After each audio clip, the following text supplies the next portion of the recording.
दोस्तों, क्या आप मेहनत करके पढ़ाई करने के बाद भी आपके नंबर कम आते हैं? क्या आप कोशिश करने के बाद भी याद नहीं रख पाते? क्या आपका दोस्त आपसे भी ज्यादा इंटेलिजेंट है? तो चलिए दोस्तों, इन्हीं सारी क्वेश्चंस के आंसर जानने की कोशिश करते हैं हम इस वीडियो पर। तो स्वागत है आप सभी को हमारे यूट्यूब चैनल साइंस कार्य में। तो चलिए शुरू करते हैं आज का एपिसोड।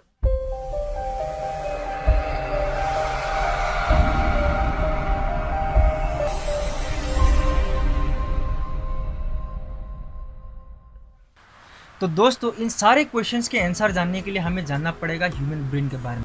और ये ह्यूमन ब्रेन जो है अभी तक पाए जाने वाले कोई भी चीज़ों में से सबसे कॉम्प्लिकेटेड चीज़ें समझने के लिए। एक एडल्ट ह्यूमन ब्रेन का वेट 1.2 से लेकर 1.4 kg तक हो सकता है, और या फिर शरीर की टोटल वेट की 2% हो सकता है, जो शरीर की सारी फंक्शंस को और बाहर से आने वाले सारी इंफॉर्मेशंस को इंटरप्रेट करता है। और साथ साथ heart, lungs, kidney, endocrine gland, इन सभी को कमांड और कंट्रोल करता है। इसलिए ब्रेन को शरीर का CPU भी कहा जाता है। हमारा मेन सेंस ऑर्गन आँख, नाक, कान, जीभ, स्किन, ये सभी कनेक्टेड हैं, और इन सभी ऑर्गन से इलेक्ट्रिक पल्सेस ब्रेन पर आता है, और इसको रेस्पॉन्ड करना ही ब्रेन का मेन काम होता है।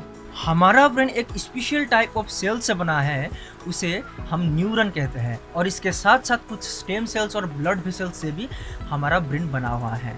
न्यूरॉन्स ब्रेन का स्ट्रक्चरल और फंक्शनल यूनिट है। ह्यूमन ब्रेन में प्राय 86 बिलियन से भी ज़्यादा न्यूरॉन्स पाया जाता है। दोस्तों, बेसिकली हम ह्यूमन ब्रेन को 3 भाग में डिवाइड कर सकते हैं: फोर ब्रेन, मिड ब्रेन और हाइंड ब्रेन।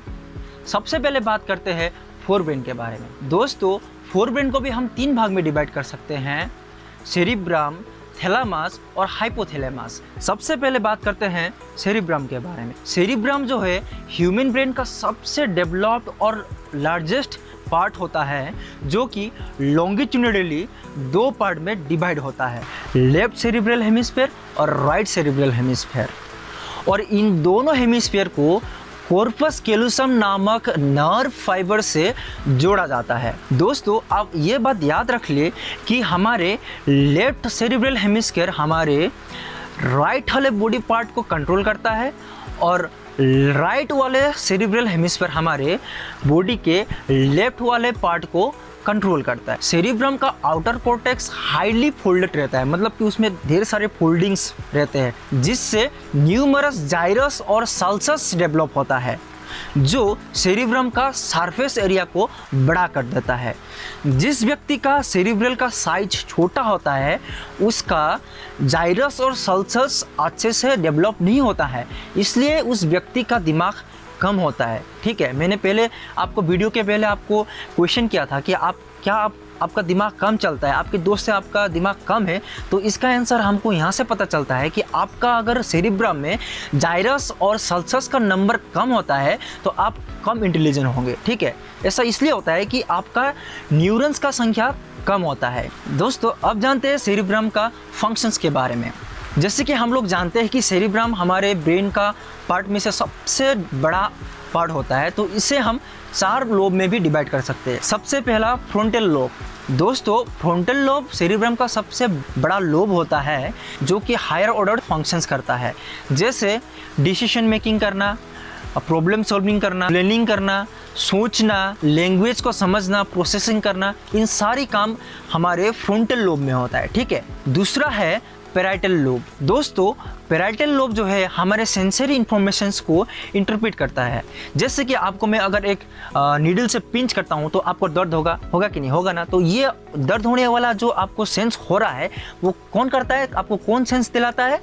Parietal lobe. ठीक है, और तीसरा लोब होता है टेम्पोरल लोब। ये टेम्पोरल लोब विजुअल और ऑडिटिंग मेमोरीज को कंट्रोल करता है।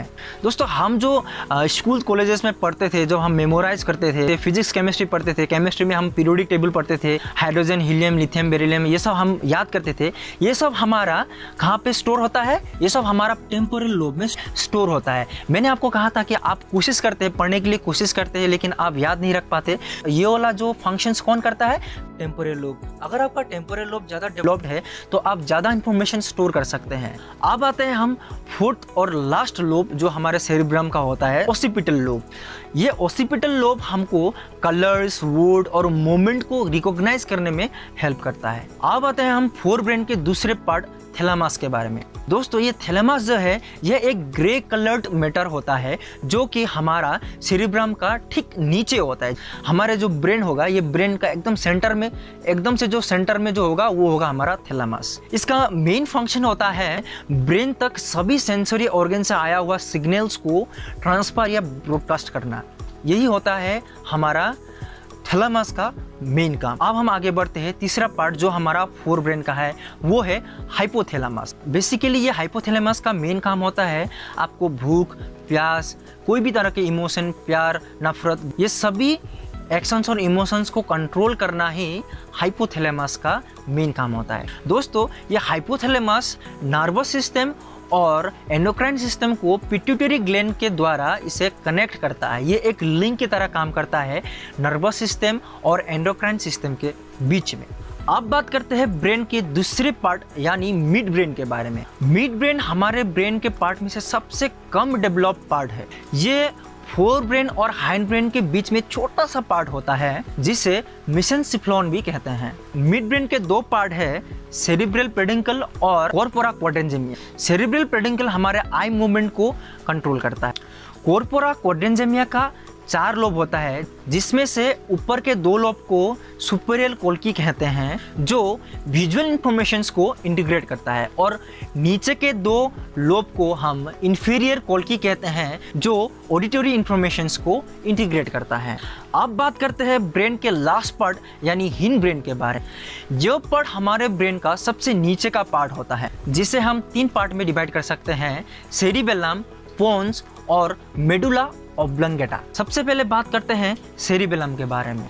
सेरिबेलम जो है हमारे ब्रेन के पार्ट में से दूसरे सबसे बड़ा पार्ट होता है जो कि हमारे ब्रेन के टोटल वेट के 10% होता है। इसमें बाकी ब्रेन के पार्ट में से जितने भी न्यूरॉन्स होते हैं ना, उन न्यूरॉन्स को मिला के जितने न्यूरॉन्स होंगे उससे भी ज़्यादा न्यूरॉन्स हमें सेरिबेलम पे मिलता है। सेरिबेलम स्पाइनल कॉर्ड के सेंसरी सिस्टम और ब्रेन के अन्य पार्ट से इन सिग्नल्स को रिसीव करता है और इन इनपुट सिग्नल्स को ये फाइन ट्यून मोटर एक्टिविटीज़ में इंटीग्रेट करता है।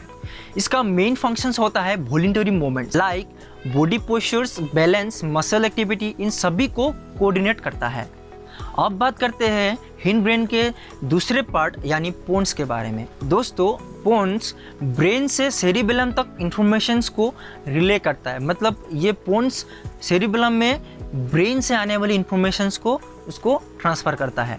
सेरिबेलम से सिग्नल्स जैसे कि रेस्पिरेशन, स्वेलिंग, च्यूइंग, सैलावा सिक्रेशन, ये सब को कंट्रोल करता है। अब बात करते हैं ब्रेन के सबसे लास्ट वाले पार्ट के बारे में यानी मेडुला ऑब्लंगेटा के बारे में। ये ब्रेन का सबसे लास्ट पार्ट है और ये स्पाइनल कॉर्ड के साथ जुड़ा हुआ है। इसका main functions heart beat, respirations, muscles की रिदमिक एक्टिविटीज़ को रेगुलेट करना, ये सब होता है। ब्रेन स्टेम जो है मिड ब्रेन, मेडुला ऑब्लंगेटा और पोन्स को मिलकर बनता है। मैंने पहले भी मेंशन किया था कि हमारा ये ब्रेन जो है सबसे कॉम्प्लिकेटेड चीज़ें समझने की। ये ब्रेन हमारे बॉडी में सारी एक्टिविटीज़ जैसे कि हमारे रेस्पिरेशन हो गया, हमारा मेटाबॉलिक एक्टिविटीज़ हो गया, रिप्रोडक्शन हो गया, डिवीजन, सेल डिवीजन, जितने भी होते हैं इन सारी एक्टिविटीज़ को हमारा ब्रेन ही कंट्रोल करता है। तो दोस्तों मेरी तरफ से ये था छोटा सा प्रयास जो ब्रेन के बारे में हम जान सकते थे। अगर आपको ये वीडियो अच्छा लगा, अगर आप इस वीडियो से थोड़े से भी इन्फॉर्मेशन ब्रेन के बारे में जान चुके हैं तो इस वीडियो को लाइक करें, शेयर करें और हमारे चैनल को सब्सक्राइब करें, जिससे हमें थोड़ी सी मोटिवेशन मिलती है हमें इस प्रकार के वीडियो बनाने के लिए। तो दोस्तों आज के वीडियो में इतना ही, तो मिलते हैं अगले वीडियो में।